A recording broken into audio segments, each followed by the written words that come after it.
এই রমজানে একটি নামাজের কথা বলবো, শত কষ্ট হলেও এই নামাজটা আপনি ছাড়বেন না, একবার হলেও এই নামাজটা আপনি পড়বেন।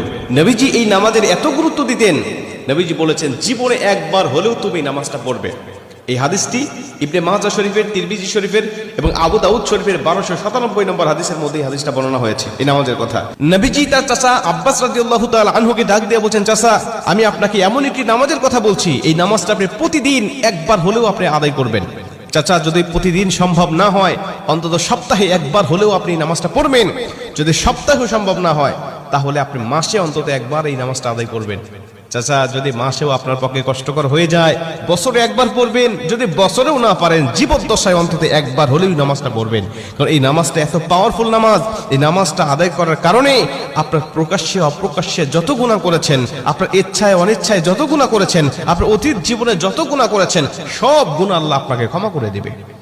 চাচা এই নামাজটার নিয়মটা একটু ব্যতিক্রম। এই নামাজটাকে বলা হয় সালাতুত তাসবিহ। এই নামাজের মধ্যে অতিরিক্ত কিছু তাসবিহ পাঠ করতে হয়।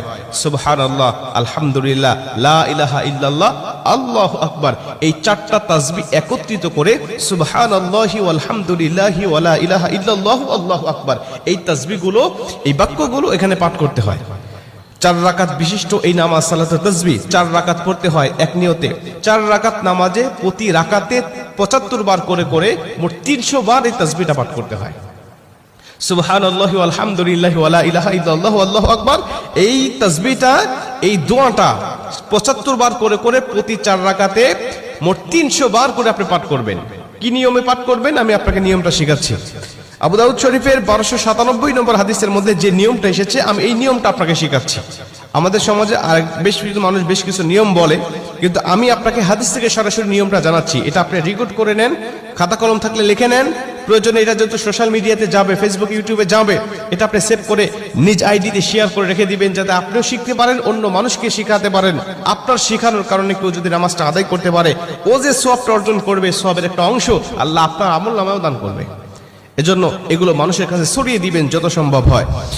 আপনি প্রথমে যখন নামাজটা শুরু করবেন, নিয়ত করবেন নফল নামাজের নিয়ত করে অন্যান্য নামাজে যেভাবে সানা পাঠ করি আপনি সেভাবে সানা পড়বেন।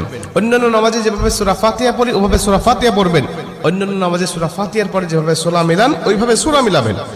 সূরা মিলানোর পরে রুকুতে যাবার আগে দাঁড়ানো অবস্থায় আপনি 15 বার এই তাসবিহটা পাঠ করবেন। সুবহানাল্লাহি ওয়াল হামদুলিল্লাহি ওয়া লা